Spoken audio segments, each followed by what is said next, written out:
A Sex Party with Dustin Rybka special presentation.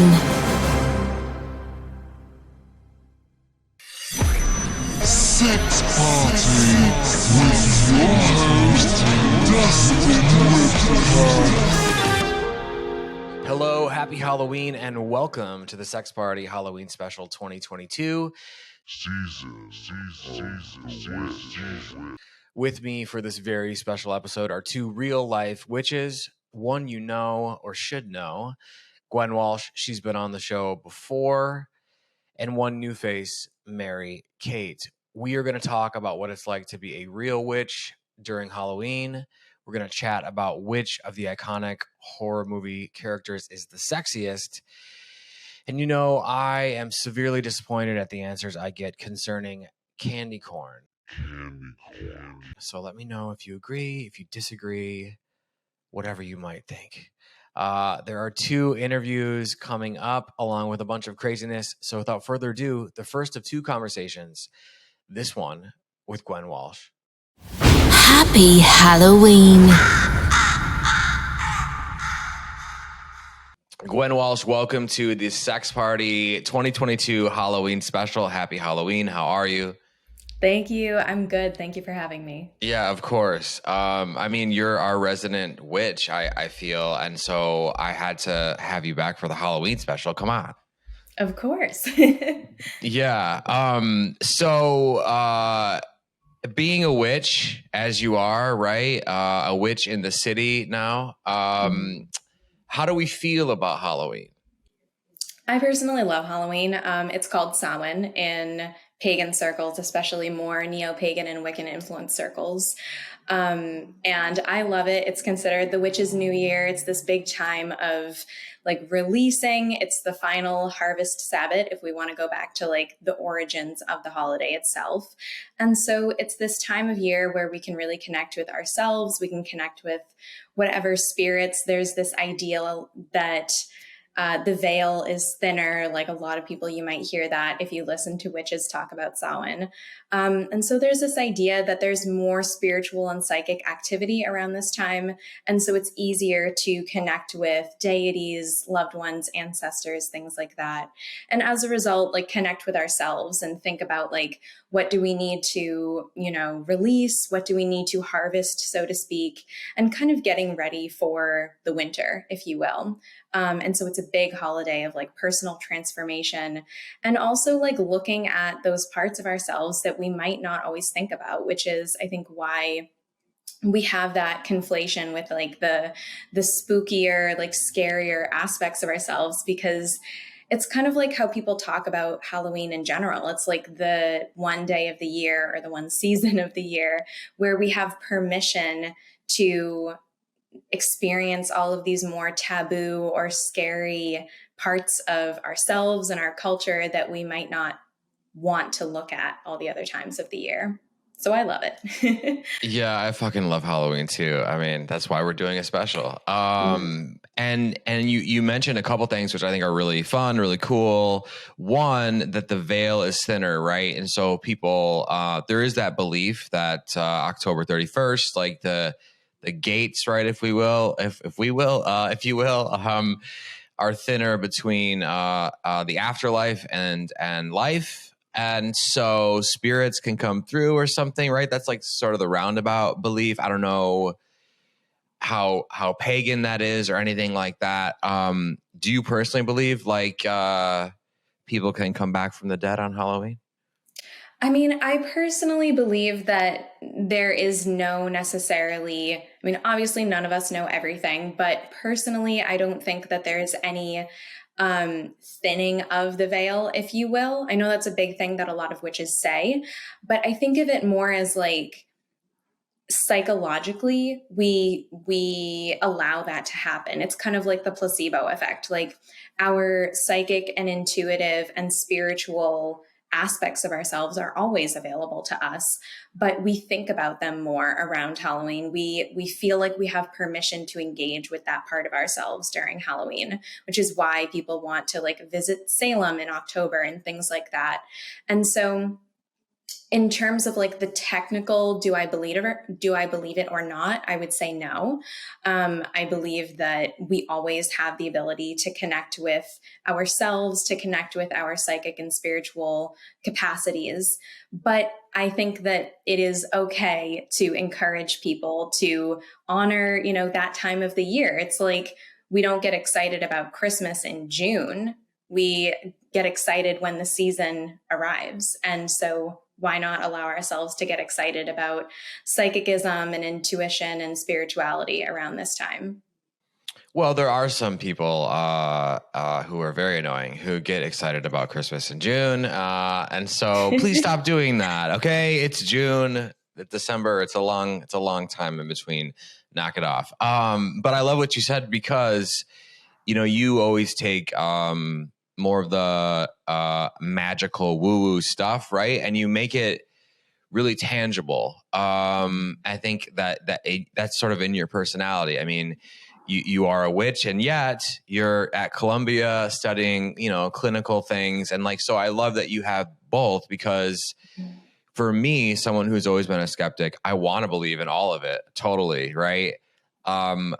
But I'm finding with the show, with talented people like yourself, that it's more of a lens, right? Which is super, super fun because, the Zodiac, witchcraft, all those things, it's a lens that you can choose to look through. And there are definite advantages to that. So I fucking love that you always combine the two. So thank you for that. Thank you. Absolutely. And I think that it is I am just as much a skeptic as well. And I think of it in terms of I talk mostly about sexuality and spirituality and psychology and kind of the merging and integration of all of those things. And if we think about it, spirituality ultimately is a mindset, a mental thing.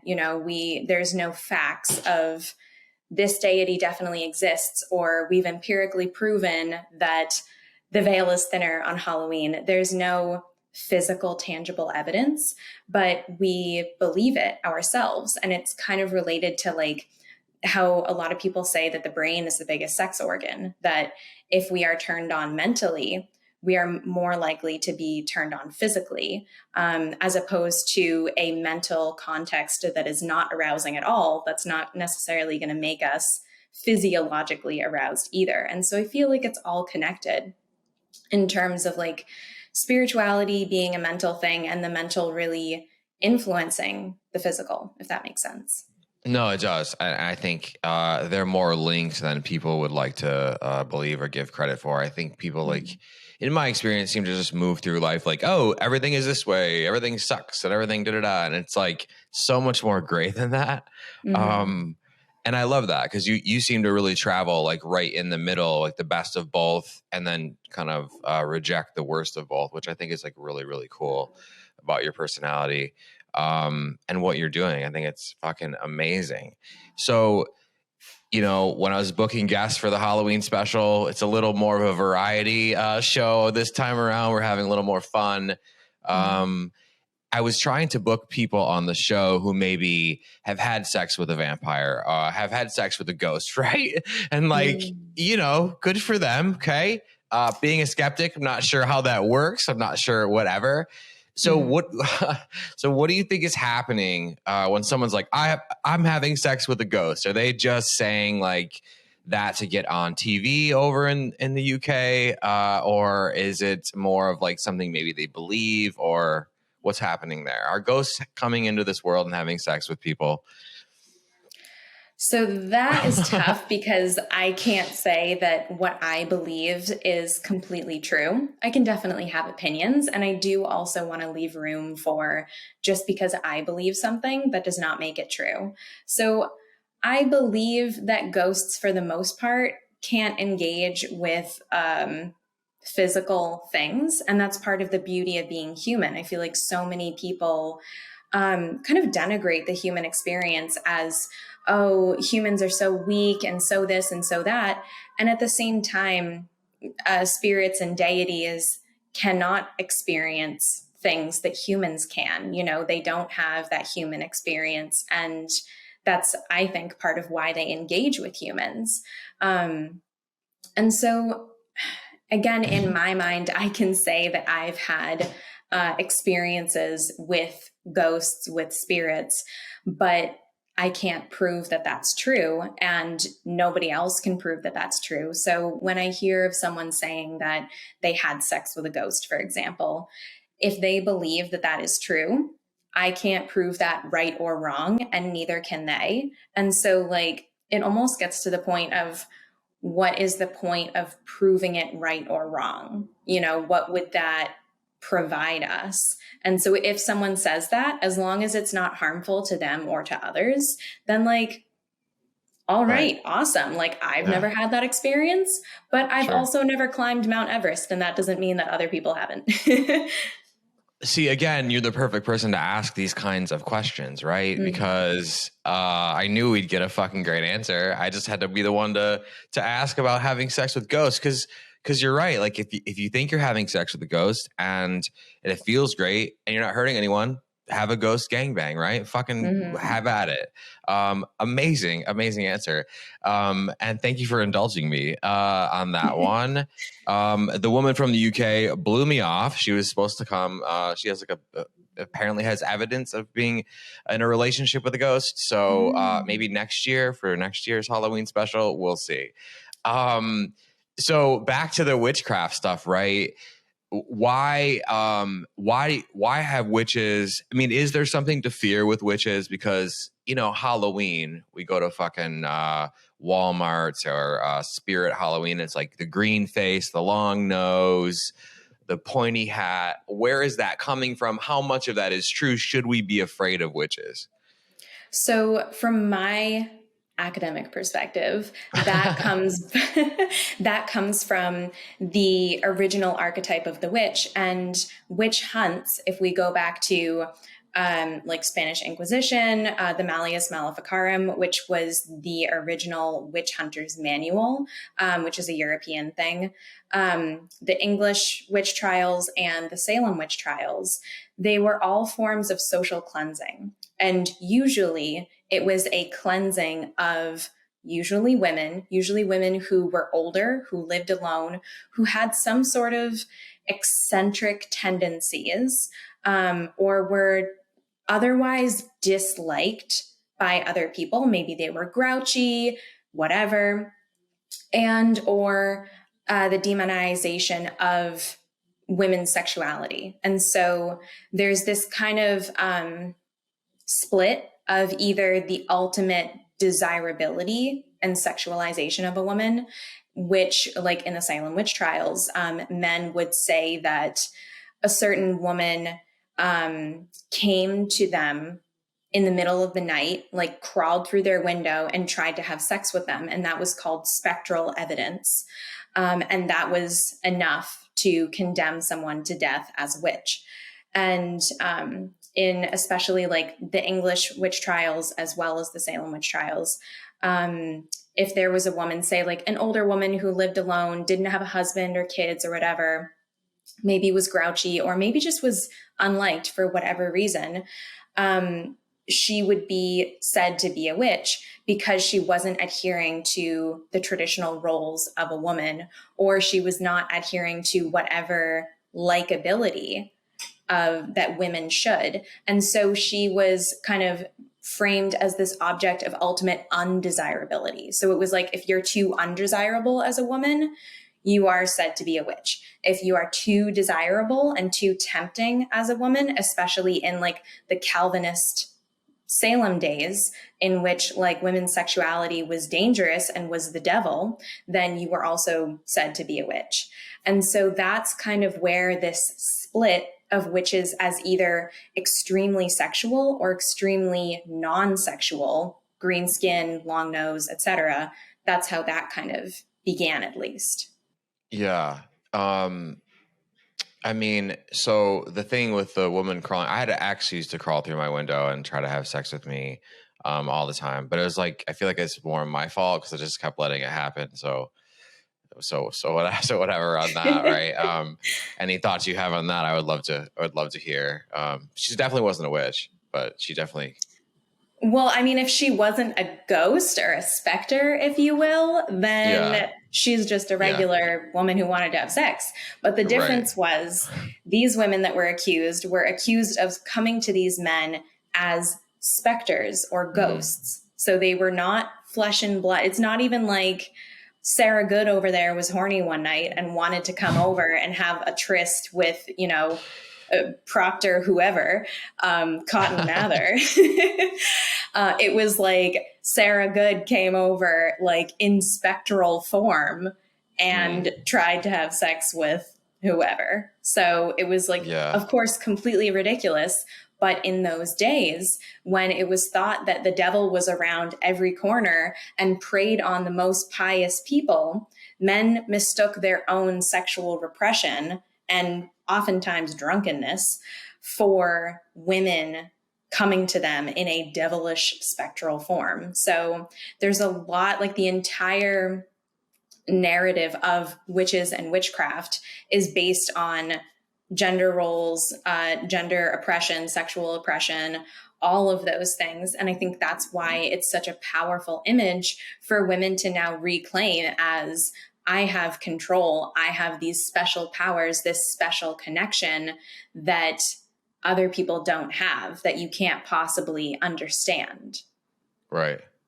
Yeah. I mean, and you're right. It was like also a way to like blame women for shit, like for getting too drunk and like, you know, hitting on the barmaid or like or whatever. Like, no, she's a witch, honey. Like totally. So when you see people like on Halloween, right? So you're in the city, you're in New York, and like when you start to see people like going to the bars or like going to the wherever, and they're like dressed in the pointed hat and the green face, like does that piss you off? A little bit, but mostly because I have a very specific aesthetic preference, and I'm like, if you're gonna be a witch, like come on, do it right. I hate like the commercialization of it. Obviously because like it's such a personal and literal thing for me. And so I like groan and roll my eyes at people who are obsessed with like the hocus pocus shit and all of that. But at the same time, like there is an aspect of like, let people like what they like.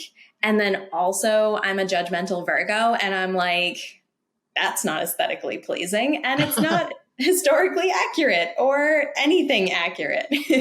So it's a half and half. Yeah, I mean, you bring up a good point because recently the sequel to Hocus Pocus came out just in time for Halloween on Disney Plus, right? How do we feel about the Hocus Pocus movies as a witch? So I only recently saw Hocus Pocus. I had never seen it. It just like never happened. And every time I told someone that, they were like, how can you be a witch and you've never seen Hocus Pocus? Just hadn't done it. So I saw it recently, maybe like a week ago. I saw the first movie and I saw maybe like the first 20 minutes of the second movie. And it was honestly very difficult for me to get into it because again, like I'm a judgmental Virgo and I'm not into like corny shit for the most part. But remembering that it was a children's movie and it's kind of like going to Disneyland as an adult. Like you're not impressed. But if you go as a child, it seems like this magical wonderland. So once I like allowed myself to enjoy it through like my inner child's eyes, I was like, okay, this is cute. This is fun. I can get into it. And so ultimately I did enjoy it. But again, it's enjoying it for what it is. It's just like you don't watch Cinderella and think that that's a manual on romance. You know that it's a movie. You know that it's fake. So enjoying it for what it is, absolutely fun movie. Well, again, I think there are some people who are using Cinderella as how they should date. So we'll just leave that there. So, how are you celebrating Halloween? Like, how do you mix like the fun, like corny stuff that, well, you're not into corny things, but like, do you mix like the pop culture-y things with some traditional witchcraft love, or like, what are we doing for Halloween? Well, I've never spent a Halloween in New York, so I'm not entirely sure what I'm going to do for it. But Halloween or Samhain for me is a very sacred day. And so I don't do any typical stuff. Like I don't do like the leaving candy out for trick-or-treaters. Like it just doesn't, like, maybe like one day if and when I have a child, I'll engage with that. But for me now, it is like the pinnacle day of me being a witch and embracing and enjoying that. It's a Sabbath for me. And so it's like a holy day. And so usually what I'll do when I was like living in Maine and more rural areas is I would go either into the woods, sometimes a cemetery, but I don't really do that much anymore. That was more when I was like more of a baby witch. But going out into the woods, connecting with nature, because that was what I did for my first Samhain when I like realized I was a witch, as I went out into the woods at dusk and did this little like ancestral nature-y sort of meditation. So my Samhain always involves connecting with myself, connecting with nature, and doing some sort of ritual, sometimes dedicated to a certain deity, like the Morrigan is my matron deity, sometimes just like general. But Samhain as a Sabbath is really about like honoring yourself as a witch, honoring your ancestors. There's a bunch of different practices and taboos that people might follow based on their practice. So like if you're heathen, which is like Norse and Germanic paganism, you might celebrate like Winter's Night, which is, I believe, their version of Samhain. And there's a taboo of like not going out after dark. But if you're like a New Age Wiccan, you might want to like walk around at dusk and you might not pay attention to that taboo of going out after dark. So it really depends, but my Samhain always is like a very quiet day in terms of like, I'm not going to go out and party. It's more like spending time with myself, like engaging in like my ultimate witch self, if you will, and always doing some sort of a ritual to connect with that power. Again, it's like the witch's New Year. So doing all sorts of New Year stuff. Yeah, no, we love that. We love that. And, when you were here last time, because even though this is a special, technically you're back on Sex Party. And so thank you for returning. Honored to have you. But when we talked last time, we talked a little bit of like the TikTokification of witchcraft, right? And so listening to everything you just said, we have to hit this nail again, right? How much of the new age, right? For the gram, it feels like TikTok, right? How much of the new age witchcraft that you're seeing, how much of it do you think is just for the aesthetic and they're not really true believers? Or is that just total bullshit and it's just a way that people are connecting and learning cool? Because witchcraft does have a really cool aesthetic if we're going to go on that. On that, I think, your stuff on Instagram has like a certain look to it. It looks really cool and engaging and different. And I think it's great that people are drawn to that visually, correct, right? But how much of it is just like for a show, right? Yeah. So to be honest, I don't go on TikTok, so I don't know. Sure. I probably should just to like have an idea, but I just can't bring myself to like go on TikTok. It's usually like if a friend of mine like sends me a TikTok, I'll see it. But like, to be honest, I do not know the state of the witch talk world because I'm not on it. Yeah. I don't engage with it. Well, I mean, I think just like TikTokification as like a cultural sense, right? So like whatever you're like seeing on Instagram is the same thing. Yeah. So, So I understand that people like accessibility is an important thing. Like, people either know about something and have access to it or they don't. Like, me being in New York, I don't have access to the witchcraft training in like Eastern Connecticut that's 3 hours away from me. I just don't have access to that. So if someone only has access to like TikTok and they don't have the money to buy like the books or like take the classical trainings or whatever, then that's all they have. And they shouldn't be punished for that, if you will. And at the same time, like the format of TikToks and Instagram Reels and even Instagram posts just don't have the capacity to include the nuance that you need to include. My main thing, and I've been meaning to make like some sort of post about this for a while, but of course, like I honestly hate making TikToks and Instagram Reels. Like it's just not my thing. But if I were to make one point about it, it would be that my issue with the TikTokification of witchcraft, if you will, is that it is so focused on the what and not the why or the how. So, for example, a TikTok might say, 3 crystals to bring love into your life: rose quartz, kunzite, and like pink opal.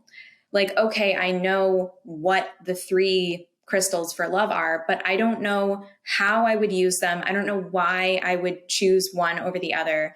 And the main thing that makes witchcraft meaningful and effective is having that emotional intensity and that personal connection. So, for example, if I have a rose quartz that I've had for years and that I've really developed a spiritual and energetic connection to, using that rose quartz is going to be very meaningful for using it in love magic or whatever, versus picking up a random rose quartz at a metaphysical store and then expecting to attract my soulmate with it. Like, it's just not going to be the same thing. And so no matter how many like lists of correspondences and lists of like 5 things to get this or 5 things to use for this, like, that's not ultimately going to help people to build the critical thinking skills and the energetic skills and the intuitive skills that are so much more important in witchcraft. Like,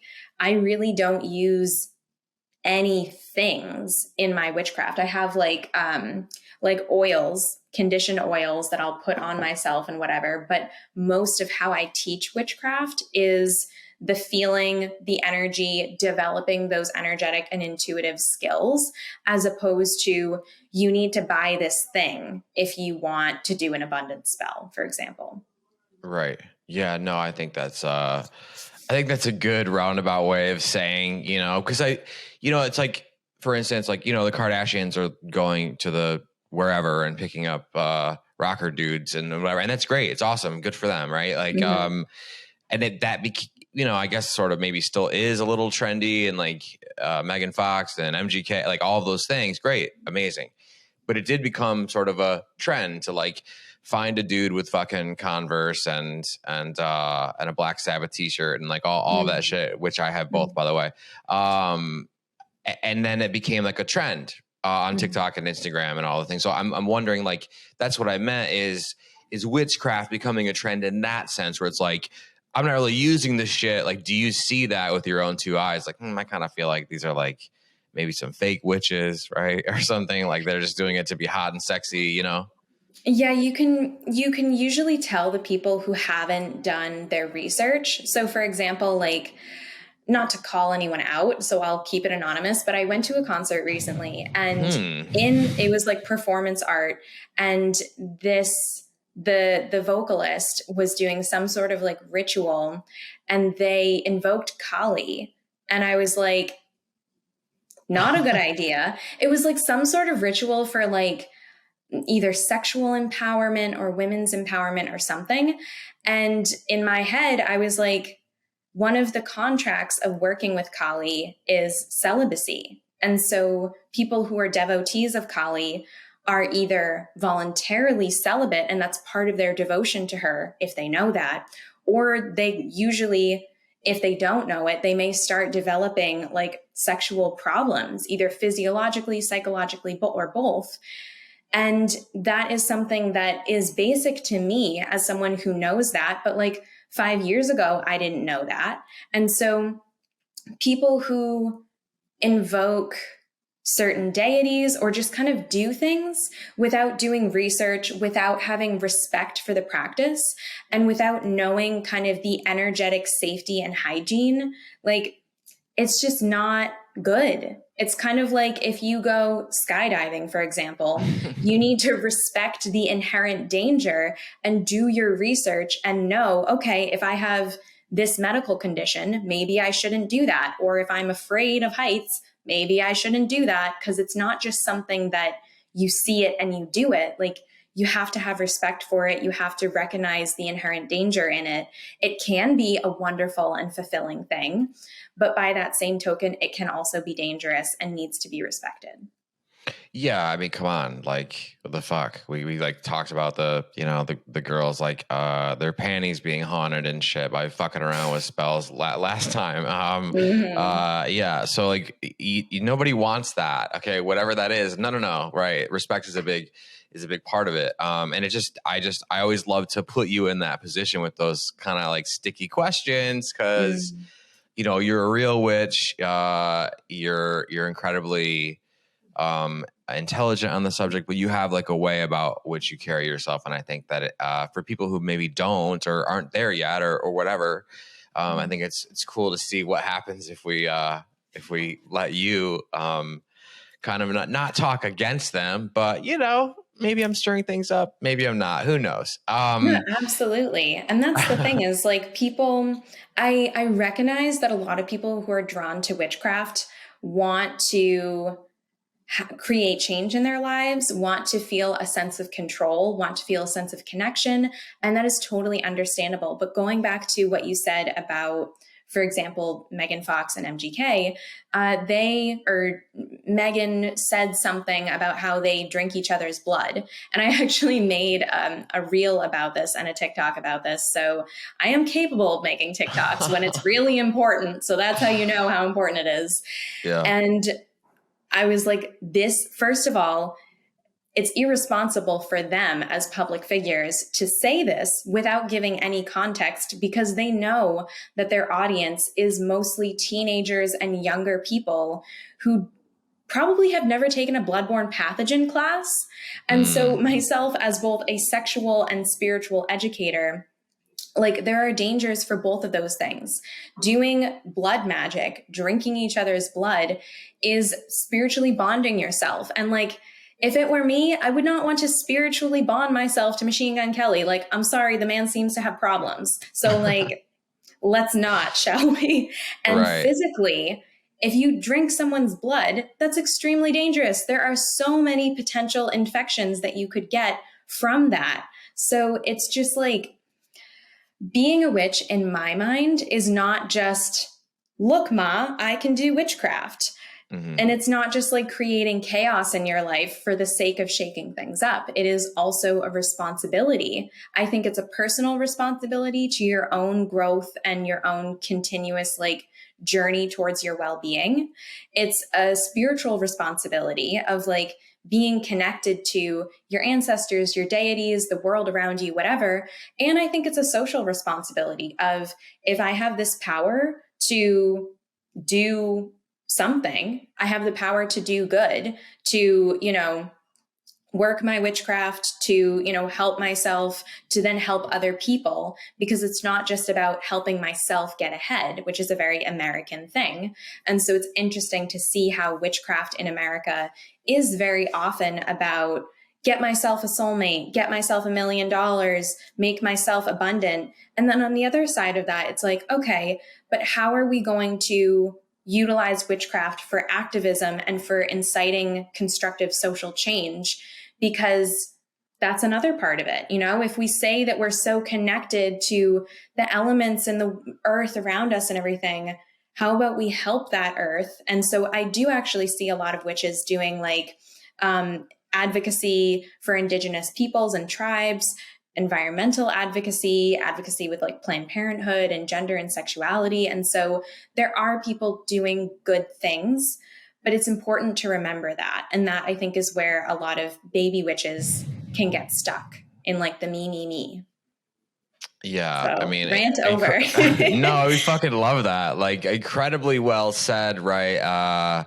You took another shot at the fucking baby witches, right? Which is great. And that's the thing is like, I love baby witches. All the baby witches out there, all the people who are like, I know little to nothing about witchcraft, but I'm interested. Like, good. We love you. Not a lot of people do, but I do, which unfortunately makes me sound like a cult leader, and I'm not. But baby witches are wonderful. Like, it is amazing to be in that spot of being a new learner. And that's a big thing too, is there's a lot of gatekeeping, unfortunately, in witchcraft. But the thing is, if you are a baby witch, it's important to do it right. So all the baby witches out there, do your research, connect with witches and like mentors who can tell you things so that you're not reinventing the wheel or making the mistakes that other people already have. And, you know, make sure that you approach things with a level of respect, with a level of, okay, I need to make sure I'm doing my own energetic protections and cleansings and all that stuff, and not just approaching things from a I can, therefore I will perspective. So just a note on baby witches, you are not despised. You are loved. Just make sure you do it right. See, this is great. This is awesome. Maybe we can broker a peace between the two tribes here on Sex Party. Okay, so to follow that beautiful, intelligent conversation, well, at least you're part of it, not mine. Let's ask some stupid, fun, silly Halloween questions, right? These are important too. Okay, so just a random smattering of Halloween style questions. Who is more attractive, right, to you? Is it Michael Myers, Jason Voorhees, Freddy Krueger, or Jennifer from Jennifer's Body, right? You get 4. Y'all can only pick 1 or 2. I don't really care. You pick whatever you want. It doesn't matter. This is you know, question number 1. Well, to be honest, I don't know much. Was it Jason that you said? I don't know much about Jason. I think I watched I think I watched Friday the 13th once, but barely. I would say for me, it's a tie between Michael Myers because he's got that like mystery. I love a mystery, man in a mask, like, ooh, amazing.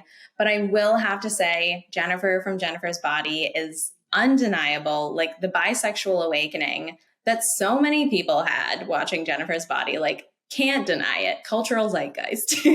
Yeah, no, it's truly an important film, and it's amazing that it's found its feet like way after it was released, and it's now like a Halloween classic. So we love those answers, or that answer. Exactly. That's fucking incredible. Are you hating on candy corn, or is it okay for people to eat? I personally don't like it, but I also don't eat.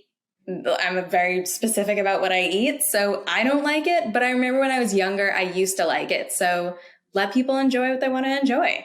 Right. Yeah, totally. I'm a candy corn fan, but I'm also diabetic, so there's a balance there, guys.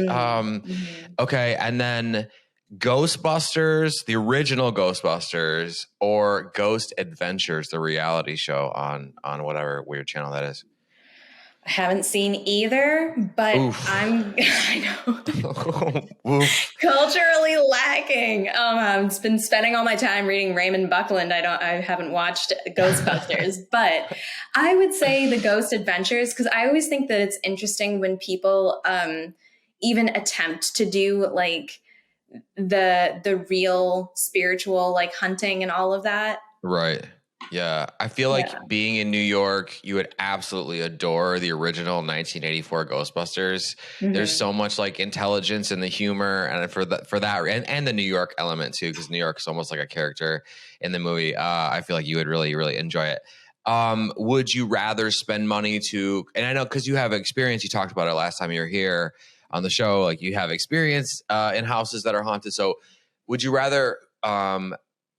Would it be worth it to pay money to venture into a real haunted house, right? Or to pay money and go to one of those things where it's like some high school kids like screaming at you around every corner and throwing slime?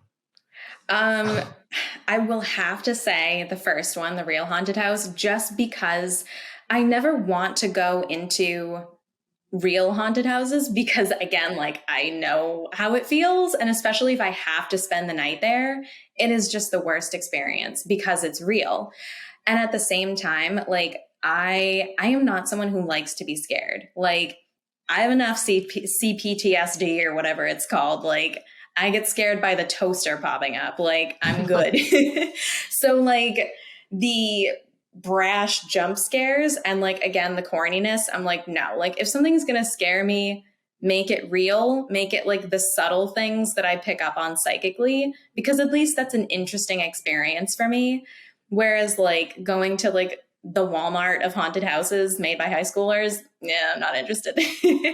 Yeah. I mean, I feel like $60 to get screamed at and, you know, pushed around is like, I was a not nanny great. for a year. I'm good. I've had enough of that. Yeah, for sure. Gwen Walsh, thank you so much for being part of the 2022 Sex Party Halloween special. Let's remind these spooky fucks where they can find you. Yes, so you can follow me on Instagram. I'm at Gwen Walsh, GwenWalsh on Instagram.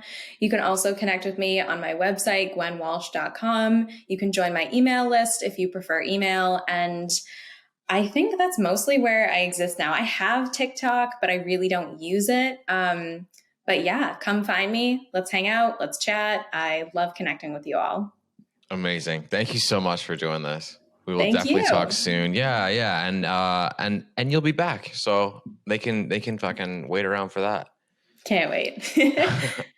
Hope you're enjoying season of The Witch, the Sex Party Halloween Special 2022. Little spooky fact for everyone out there: Spectral failure. is sexual attraction to ghosts, spirits, specters, and phantoms. So if you didn't know that, now you know that. And you can go share that with all of your friends. Without any more bullshit from me, this is my conversation with MaryKate. Happy Halloween. MaryKate, welcome to the Sex Party Halloween special. Happy Halloween. How are you? Happy Halloween. Happy Samhain for all the pagans out there. How are you? I'm good. I'm really good. I'm pumped to like have a little fun, talk about all the fucking spooky shit. For the people who might not know who you are, could you tell them a little bit about who you are and what you do? Yeah, so I'm MaryKate. I'm also known as the Vampy Vixen on Instagram, and that's with a 3, not an E. I identify as a gothic witch, a lover of all things Halloween and dark. I am actually a virtual assistant for witchy brands, so for coaches, metaphysical shops, everyone who's in that kind of realm.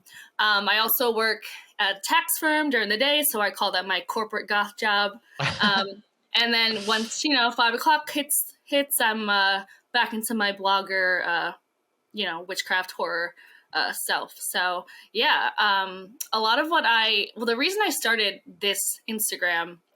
And I'm starting a blog as well, is because I feel like I've seen a big thing on TikTok, especially a lot of people in their 30s who are coming back to their like gothy, emo, like punk selves that they were as like an angsty teen. And they're kind of coming back to that as an adult, which is kind of healing their inner child and doing a lot of things like that. So that's kind of what I've been wanting to do on my platform, is talk about, whether it's gothic lifestyle or fashion, music, horror, witchcraft, vampires, all those kind of things that are in that, umbrella of the gothic culture, and just talk about the things that we all kind of grew up loving, us horror kids, and maybe we fell out of it and now we're kind of coming back to that. So that's kind of what I'm up to now. Well, lots of cool shit there because number one, spooky horror, Halloween, vampire, amazing shit, right? It's like all of it is sort of coming back around, as with like pop culture and like nostalgia and all of that stuff is like popping up again. And I think that it's really fucking interesting that that's happening. And I think that it's really cool. It's almost like everyone wanted to do that before, and then now, like, because for some reason, because of the internet, it's like, oh no, I like that too, fuck it, let's just get crazy and wild and weird and have fun. I always say like, oh, I was like a witch before it was like, allowed to be cool. Before TikTok, now everyone loves the aesthetic, which is great because I don't want to like hold it back from anyone. I want everyone to be witchy and gothic and be into all this stuff because there's such a deepness to it too. Like for me, like the horror world's like, I just love psychology in general. I don't have a psychology degree or anything, but it's just, I'm so passionate about it. And I think like the horror world and gothic world, there's so much, whether it's mental health or psychology, like revolved around that. Like if you look at it deeply, and like with horror movies or books or like the way, we're taught about these kind of things, there's such a like deep darkness to it. And I just love that. Yeah, no, it is really cool. And it's, there's such a draw to the dark side, right? I think that's why people even if they're, they're not like that in their day to day, like when Halloween comes around, everybody loves to get a little, because it's that excuse, right? To Yeah. just get a little fucking nuts and shit and embrace Exactly. your dark Yeah. side. I was thinking like how, when you said that, like a lot of people from high school who like, I know are definitely not into this, but they're very intrigued by like finding my new Instagram or like, knowing that I'm into this stuff. It's like, I love it. At first I was like, oh God, like I don't want them here. But then I was like, you know what? I'm like excited because like they're, like you said, like they're kind of curious about it and they maybe never want to admit. Maybe they're like in the witch closet, as I like to say, Sure. and that's fine. But like if I can get them out of the witch closet and, into this world and like teach them anything, whether it's something simple with astrology or, how to be gothy. Mm-hmm. Yeah. That's good in my book. So what do you think? So with Halloween, right? Or Samhain, right? However you refer to it. What is like some of your favorite stuff? And I'm wondering maybe from the witch side, from the Samhain side, but then also like from like the fun, maybe more like cheesy, like normal person, normal person, normies, right? Like the fun side of it too, the horror movies and the fucking aesthetic and the candy. Like you can give a little bit of both or all, it doesn't matter, whatever you want to say. All right. Yeah. So like for me, I was raised Irish Catholic, went to Catholic school. I'm 100% Irish. I lived in Ireland for 6 months. So my grandfather's from there, all the things. So I was really interested in like the Celtic pagan like culture because, that was 6,000 years ago before Christianity kind of came in to the mainland. So I love learning about that stuff. And that's where Halloween actually originates from Samhain, which is the Celtic origin word, which was what they celebrated on October 31st back then. And basically, as the girl in Hocus Pocus says, like, it's the one night a year where the spirits of the dead can return to Earth. And so, like, that's what they believed, and it's carried on to this day, which is kind of fascinating if you think about it. Like, 6,000 years ago, even though the Christians came in and turned it into Halloween and All Saints Day and all this stuff, we still, like, represented as this spooky, there might be spirits, like, the veil is thin. So I love that we get to celebrate that still. And as a witch, for me, it's more of like a sacred setting up an altar for my loved ones who have passed on. Kind of like how they do for like the Day of the Dead, like very similar, putting up pictures and just lighting a candle. I keep it really simple, have a little candle with some oils set up, just write something out to like my grandfather or my, anyone who's passed over. And just having that set up for all of October. And that's basically how I just, honor the Celtic traditions of what they used to do. And then as for like actual Halloween, I mean, I love me a spirit Halloween. I want to run in there every time I can. I love, every horror show that comes out on Netflix. I'm like Haunting a Hill House, American Horror Story, True Blood, all those things. I love all that pop culture, 21st century stuff that comes with Halloween. So yeah. And how about you? I mean, well, for me, I love the whole thing. I just think the vibe and the fall vibe with like it gets darker earlier, which is kind of a bummer coming off summer, but then it's like, oh wait, we still have Halloween. It's like the last thing before everything gets fucking terrible, right? So true. Yeah, it's true. Especially I'm in New Jersey, so yeah, it's like the last hurrah before snow starts to come, and you're right. We all cry. Yeah, for sure. And I think like the jack-o'-lantern shit, right? It's just always a cool aesthetic, and the fucking horror movies and all that stuff. It's just to me, I'm not really scared very easy, right? And I want to be fucking scared, like maybe I'll go into this like and I hate those like the haunted houses are like people like pay and go. It's like some kid in college like screaming at you like in between eating fries and whatever. So it's like, no, I'm good. I want to go to a real haunted house and fuck around. Exactly. I think that's cool. Like Me too. I used to be in the nightlife world for quite a long time, and and in the future we'll see. Maybe through the podcast again, we'll see. Like there might be a Halloween party or two still in me, and so that's always a fucking great time. I love the idea of trying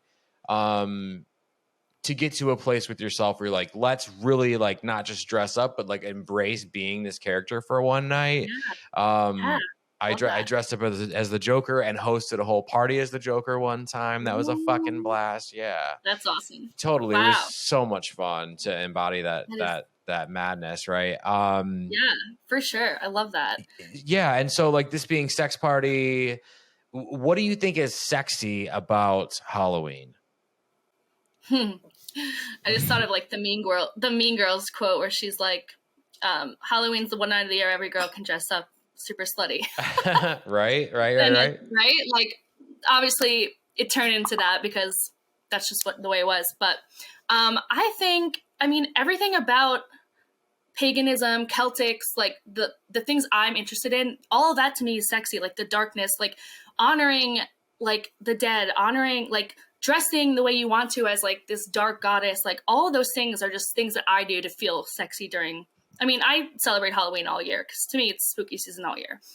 But especially this time of year, like when, we're decorating people are decorating the house and the neighborhood. I think simple things like that are sexy. Just like people getting into it. Like, hell yeah. Like, I love it. I love that people, all the basic people are out with their pumpkin spice lattes and, loving Halloween just as much as I do. And like, to me, there's nothing sexier than that, right? Everyone just kind of coming together and enjoying it. Yeah. I think, we talked a couple minutes ago, like mixing the two worlds, right? And so I think it's fun to like be slutty and spirit Halloween, whatever. And then also like take a second to like honor that time of year, like more of the darker, more earthy stuff, like that goes along with witchcraft. I just have a huge respect for both, right? You can have candy corn and fucking altars in the same house. Come on. So I love that. I love that no one's like fucking shitting on the other person for doing whatever. Well, at least not on this show. Yeah, exactly. Right. I love that. And like, I think also like with like just being like sex party, like I think a lot of why I love this gothic spooky world and why it's become like my lifestyle, my aesthetic, like my room you can see is like designed that way. Like my bedding, like all my clothes are like black or red. Like I just want everything to be in that like sexy aesthetic because to me, it's like that dark, for me, a dark feminine energy. For others, it might be something else. But for me, it's like being in that dark feminine energy is like just so empowering. It makes you so confident. Like it makes you put yourself out there, like witches, were burned at the stake, right? Or they were hung in Salem, like for being different, for being, whether they were women who didn't have a partner, or maybe they were, sexy and they were using herbs for all these sorts of things for, like menstrual cramps, things like that. Like, and they were like the first doctors, like all those kind of things to me is like, that's why I love being a witch. It's like I'm embodying all of that like sexiness that's been passed down and things that were like taboo. And especially like growing up like in the Irish Catholic world and knowing like the traditions of where my heritage comes from before the Christianity came in, like it just makes me like just ecstatic to like talk about it. Cause I'm like, I was always like the girl, like everything we learned, I was like questioning like everything. I was just like, yeah, I'm like love and light. But we all need a little darkness because we need to move through that darkness. Like that's sexy to me, like there's nothing like for me, like even, like just with horror in general, like when we're talking about psychology, like I think like a lot of horror movies or horror shows, like there's a show Haunting of Hill House, which I'm obsessed with. And I watch it like every few months on Netflix. And it's a horror movie and it's scary and things pop out at you and stuff. But for me, it's like the psychology of like our inner demons, like our struggles with mental health, like things that I've struggled with in my life. Like that stuff is so important to me to talk about too. And I think that's what like Halloween and horror like does for us all. And like that fear tactic you were talking about, how we love that fear. Like I'm pretty sure it's like the section in your brain that like, we pump adrenaline if we're running from the serial killer. Like we love that feeling, like watching a horror movie. Like not everyone, but us who are into this stuff, we love that like adrenaline feeling of like, and that kind of like plays into like sex too, right? Like, like a little like scared to try something new or something like that. It's all part of that like, pleasure zone of the brain too. Yeah. And I think it's really, really interesting what you said because, do you think, Like, do you think that because when you see witchcraft in movies, there's a lot of sexuality to it, right? Which is empowering, which is like, this is my shit, this is my power, Hell yeah. right? So do you think that witchcraft is very sexual in nature, or is that something that like culture put on it to make it like, oh, this is wrong, and these women they have sex with all the townspeople and spread evil and like whatever? Like, is it a mixture of both, or what would you say?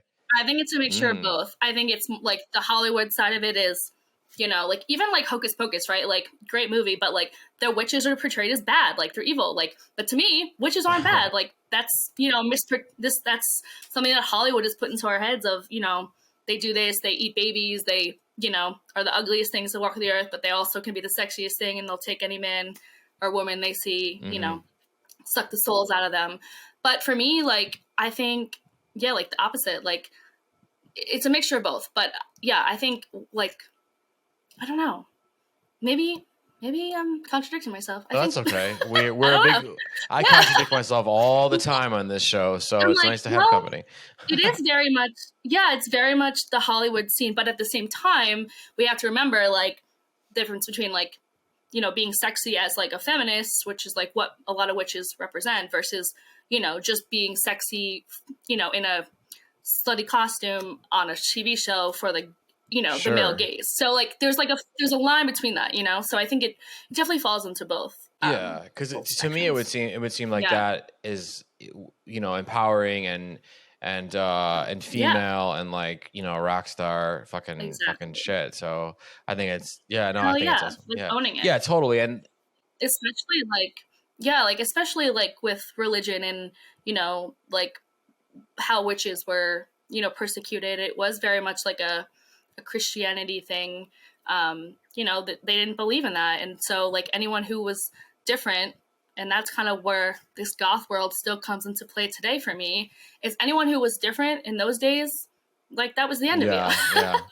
But to me, like, I love being different. To me, like, I love being different. To me, like, that is sexy. Like, I love being the one that, like, you know, I'm like the one with the dark hair in the room, like the darkest hair. Like, I'm the one who has like the, you know, all black Killstar outfit on. Like, I love that. Whereas like I used to be like, you know, in middle school, you want to fit in and all the things, and you don't want to be that, you know, stand out. But now I'm like, hell yeah, let's stand out. Like, you want people to see you. MaryKate's a witch. Everybody run. Yeah, all that bullshit. Yeah. So you do identify as a witch? I do. Yes. How long have you identified as a witch? So I would say 3 years, which is not long, but it was during the pandemic where I was like working from home and then ended up losing my job. And that's when I started my virtual assisting business for witchy businesses. I just was like, well, how can I like turn this like passion I have into like a job? Right. And so I started doing that during the pandemic. And then I was like, well, if I'm going to work for witches, I'm going to make sure everyone knows like, yep, this is who I am. Like, a lot of you know that I love, you know, horror and spooky things, but like taking on that title as witch is like a big step. And people still get freaked out by it. Like, I have family members that like unfollow me because they're like, oh, she's a witch. Like, you know, she's going to banish us to hell or whatever. Well, maybe just don't do anything stupid, guys. Maybe just be kind, and then there's no banishing to hell, right? I love it. I mean, yeah. And it's also like empowering too, because I'm like, wow, like it's an opportunity for me to educate people on being a witch. And then it's also an opportunity to be like, wow, I feel like so powerful. Like, I mean, I am powerful. I am a witch. Like, yeah, like to me, like, you know, I can't banish someone to hell. That magic isn't real, but the magic of having that power and like over people and having that confidence, like that's magic to me. Yeah, so totally. No, it's pretty awesome.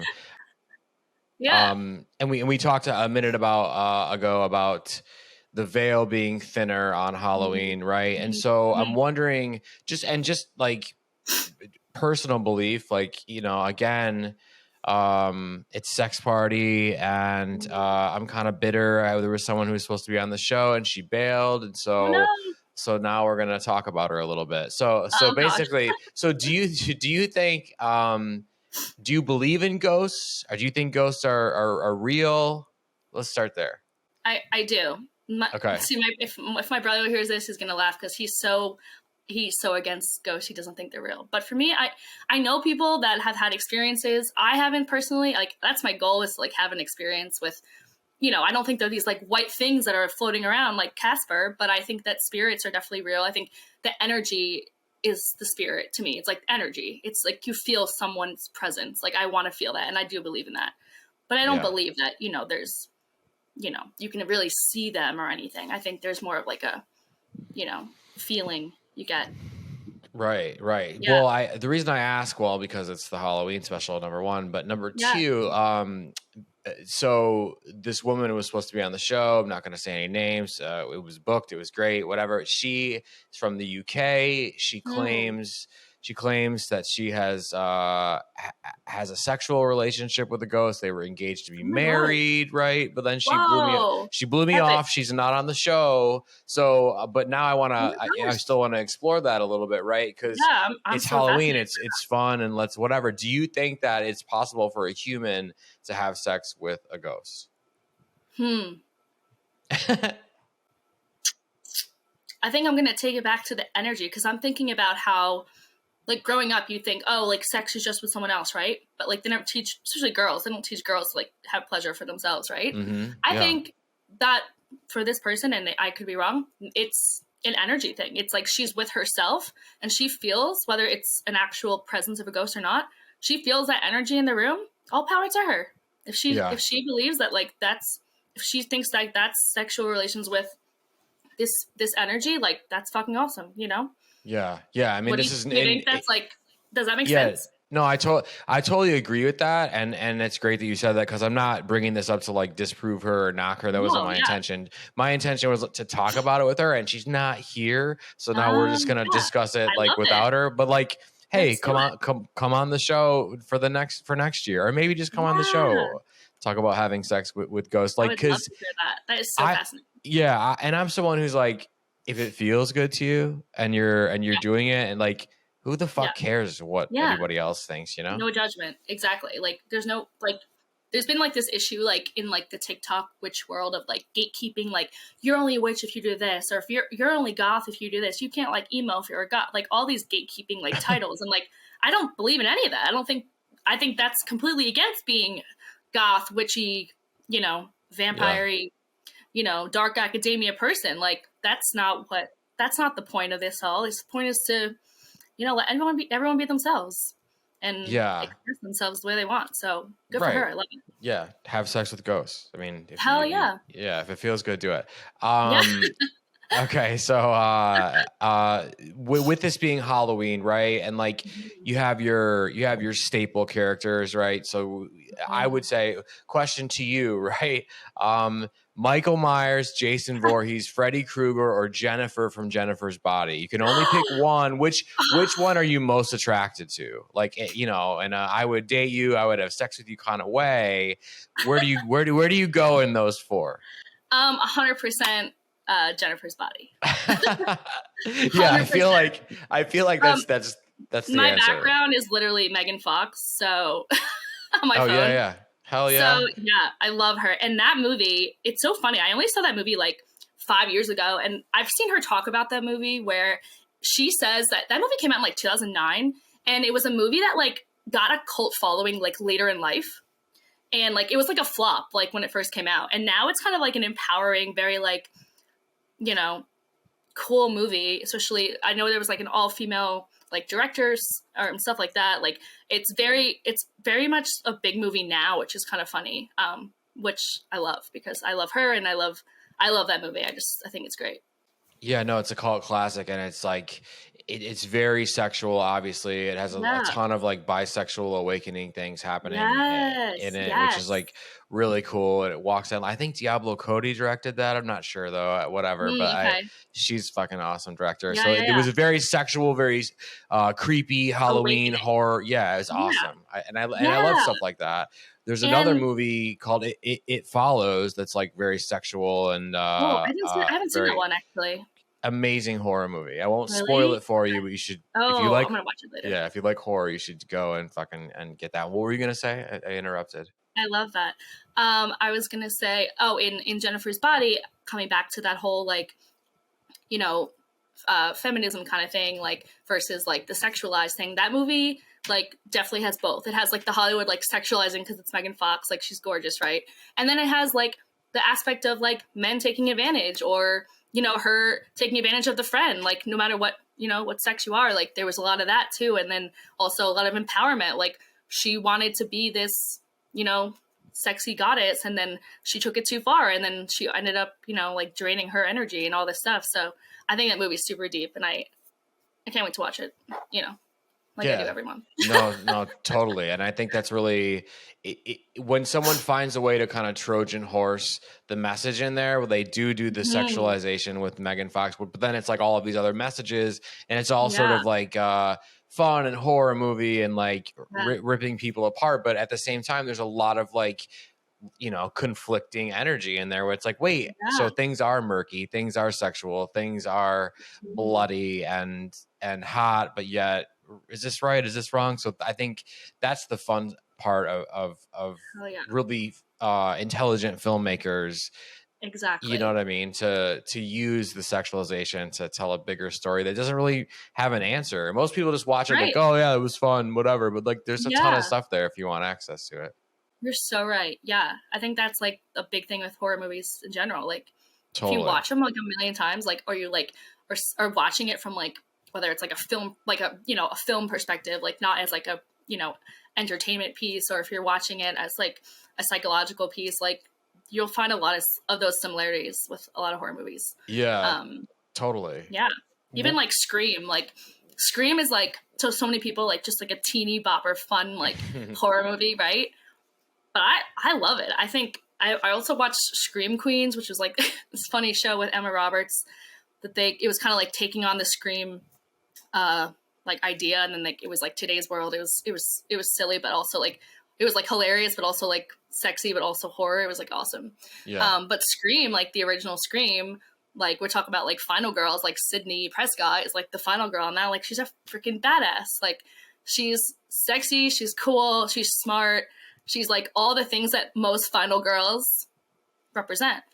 And like, I was looking up, like even before our call, I was looking at like hashtag final girl just to see what was coming up. And like, everyone puts it in their Instagram photos. Like if they're just dressed like in cosplay, or if they're just dressed like a witch, or they're just dressed like, like a little goth, like they're just like, I'm a final girl. I'm like, hell yeah.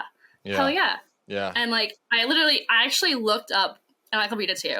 This is from Wikipedia, but it literally says a final girl is, particularly in slasher films or horror films, it refers to a girl or woman alive to confront the killer, and obviously the only one left to tell the story.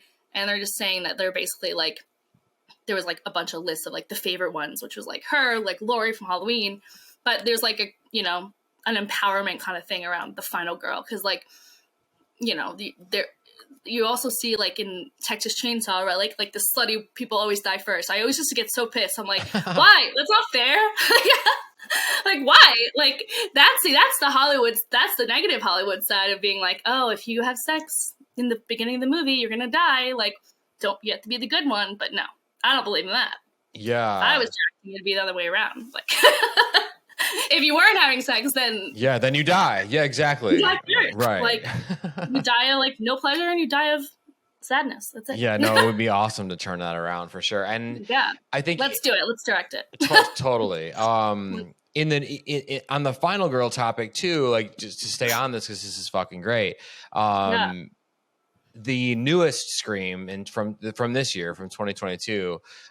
Spoiler alert to everyone who may have not seen it. Tune out now if you don't want the ending spoiled. But Melissa Barrera, a little twist on the final girl because she was related to the original killer, and so she has a little killer in her. I thought that was like super fucking bloody cool. And sexy and empowering and violent and whatever. I thought that was really, really nice twist. Okay, so who is your favorite final girl then? I'll probably say Sydney Prescott.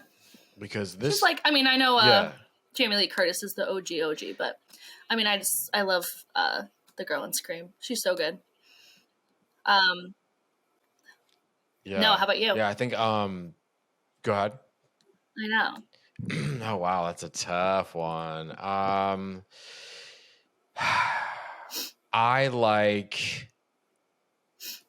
can't think of her name. Are you familiar with the Slumber Party Massacre? I know of it, but I've never Do you seen know? it. Oh my God, super old. Oh, Yeah. So, and I can't think of her name, but I think she's my favorite final girl. She's the only one that her and her sister are the only ones that like make it through the whole thing.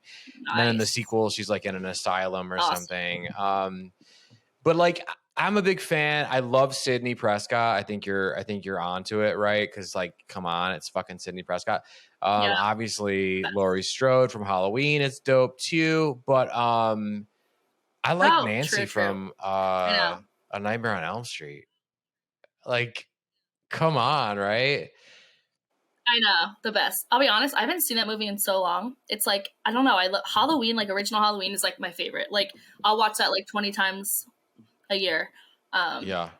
Nightmare on Elm Street, I gotta go back and watch again. Yeah. I was seeing all the memes of it during Johnny Depp's thing. Yeah. I mean, Johnny Depp's trial, there was always TikTok memes of him in that, oh yeah. how dreamy he was and all that. But Totally. Yeah. So this brings up a good question for you. So like what are your favorite, like for Halloween specific, like what are your couple of favorite movies, like 2 or 3 that you go to every Halloween? Okay. Definitely Halloween and Jennifer's Body for like spooky. And I love Practical Magic, not spooky, but that's a great one. Have to watch Hocus Pocus, help that inner child of mine. Right. I honestly love watching like more like TV shows like over and over. Like I'll watch like I said, Haunting of Hill House, AHS Coven, American Horror Story Coven, American Horror Story Murder House. Like I could watch those over and over. Sure. True Blood, even some of the like the teeny bopper ones. Like I'll watch Vampire Diaries here and there if I'm like desperate for some vampires. Right. Yeah, for sure. I just love it. And I love like the vampire thing too. I was like literally listening to a podcast today about like where like the vampire thing started. There's like so many theories and it's just like fascinating like how that too just like Halloween or Samhain has like traveled all these years, like thousands and thousands of years ago, like has traveled down, to our world today. Even though we're like, more educated and all these things, like it's just so funny. Sure. Yeah, and like vampires are like super sexual. It's like the whole thing is sex, and that's so like my name, Vampy Vixen. Like I had to like, it's just vampires to me like bring out that like dark goddess sexiness. Like I need to be in that. Like this. You can't really see it. This robe I have now, it has like this really long, like things on it, like a vampire. And I'm just like I need to like wear stuff like that. Like it makes me feel like so good, So what is it about vampires that you think are sexy? What's sexy about a vampire? Well, traditionally, they're supposed to be someone that's very, very attractive, like by whatever means, that is to you. So it's someone that's, in good shape, sexy, guy, girl, whatever. And, they lure in someone with their magic to, at the end of the day, suck their blood. But for me, obviously, I don't want to suck anyone's blood. But for me, I just love that, like, that whole aesthetic, right? It's like, there's something about lust and there's something about magnetism, and that's super witchy to me too. Like that's what vampires do. They're magnetizing someone into their their room or whatever, and I just love that. I think it's super cool, and it's also like this whole idea of like, and this is super lame, but this is like a quote from the movie Twilight, but like the quote is like, when you can live forever, what do you live for? And I was like, that's like really deep for a Twilight book, like super teeny bopper, but like when you can live forever, right? Like you're young forever. Like, what do you live for? Like, if you can live forever, and like all that stuff, like I said, like psychologically, like is super deep. And I just love, like, I love thinking like about that. I'm like, oh shit. Like if I could live forever and I was like young like this as a vampire and I could live hundreds and hundreds of years, like what would I do in the world? Like what greatness would I do? What would be the negatives of that? Stuff like that. Sure. Yeah. I mean, cause I think a lot of it, like even stuff that people don't think about, like is really sensual, sexual, like you said, like seductive. But it's also like intimate, like romantic, like the Yeah. darkness and fucking castles and don't come near Yes. my fucking Gothic lover, I'll kill architecture. you. Like all the Yeah. shit. It's all Yeah. fucking great. There's very much like a kink like thing around that. And like I think Yeah.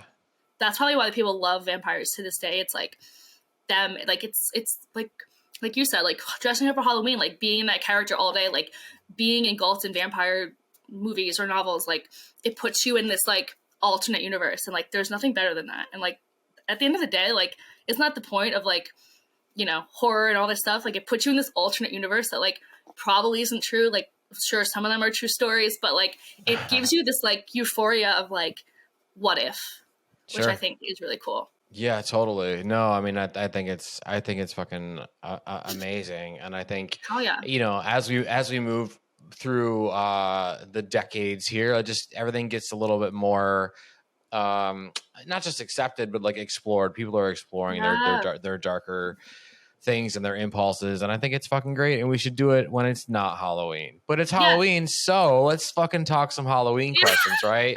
Let's Yeah. close this. Let's close this interview out with some fun Halloween questions. Number Hell one, yeah. how do we feel about candy corn? Do you love it or do you hate it? I don't love it. I really don't. I think it Yeah. tastes like wax, like cardboard. Do you shame people for eating it though? No, like Okay. my family, right. my mom like loves it. Like it's her favorite thing. Like I don't shame them, but no, I'll have like a few, and then I'm like, all right, I'm done. I think they're like Yeah. almost too sweet. I'm like a traditional like dark chocolate, like or just like Snickers, like anything like that. Yeah, for sure. Yeah. Yeah. Okay, and pick one of these, right? Would you which is more your vibe? Ghostbusters, the original from 1984, right? Or Ghost Adventures, the reality show? Ghostbusters. Yes. Okay. Okay. I'm an I old mean, soul, I have to. yeah. I mean, come on, like who the fuck, Classic. you know, whatever. But Yeah. like, hey, someone else on this special went the other way, went Ghost Oh my Adventures, God. and we respect that. I get it, Yeah. you know. But I think It's once so- you see it's Ghostbusters, it's legendary, Mhm. right? Legendary. Yeah. And it's fun, it's silly, it's it's all the things. Yeah. So, okay. Lastly, have you ever had a ghost experience, a supernatural experience that left you sort of like, you know, because I'm sure you've had multiple, maybe, or none, or who knows, Mhm. right? Yeah. I have no idea what you're gonna say, but Yeah. have you had one that stands out from the others? So like I was saying earlier, I really haven't had a like one where I can see something or feel something like right in my presence. But there was a time that my boyfriend was sleeping over and we were at my parents' house at the time, and we both were like going to sleep, and he was like snoring at this point. I was like dozing off, and then I heard some woman's voice, and like no one was home. Like my parents were out of town, my siblings weren't home, and we heard this voice, and it was like a woman saying hello, and I go, Andrew, and he goes, I don't know what you're about to say, but I heard that too, and I'm freaked the fuck out. And like, who knows what it was, but like we both were like, that was a moment for us where we were like, what the hell was that? Like we heard this hello voice, like it was weird.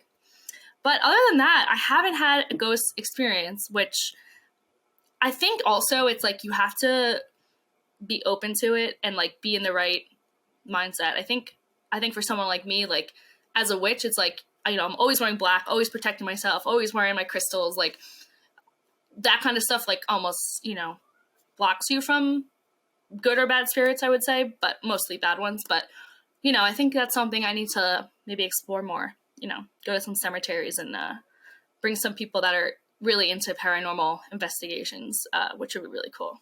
Hell yeah, totally. Stuff. Well, thank you. Thank you for being on the show, MaryKate. Right. Right? Where can people find you? Where can people like look at everything you're doing and like all your stuff? So Instagram is probably the best spot. It's the Vampy Vixen. So that's TheVampyVix with a 3N. And I also have TikTok as well. So that's also the Vampy Vixen with a regular E. So I'm sure you'll put those in the notes. But of course, yeah, that's where people can find me. I'm going to be starting a podcast hopefully soon. Thinking of kind of talking to different goths and witches in the online realm, kind of just like bringing that, like I said, like people in their 30s trying to come back into this, who they were as an inner child, inner teen, kind of want to start those conversations and totally keep it witchy out here. Yeah, no, it's awesome. Happy Halloween. Thank you for doing this. Thank you for being here. We will definitely talk soon. Hell yeah. I appreciate it. Thanks so much. Of course. See ya. Bye. That's a wrap. That's it for the Sex Party Halloween Special 2022. I hope you enjoyed Season of the Witch. Big thank you to my guests, Gwen Walsh, MaryKate. Go check them out. Go work with them. Go tell them how much you appreciate them, how much you love them. Give them all your money. Everything is linked for them in the notes. If you guys are appreciating Sex Party, if you love special episodes, if you want a Christmas special, Trust me. you want a Christmas special. There's a couple different ways you can show that. If you're listening on platforms like Apple and Spotify, you can subscribe to the show. You can leave a rating. You can leave a review. If you are watching on YouTube, you spooky fucker, I see you and I love you. If you're watching on YouTube, you can like the video, you can subscribe to the channel, you can leave a comment. You guys can reach out in the DMs with all your questions. You can leave all your hate in the comments. And as always, I will see you in our regularly scheduled time slot Wednesday. Every Wednesday, new episode. Love ya. Bye. Thanks for listening. The party continues next. Click subscribe and let's make this a regular thing. Follow the show on Instagram and Twitter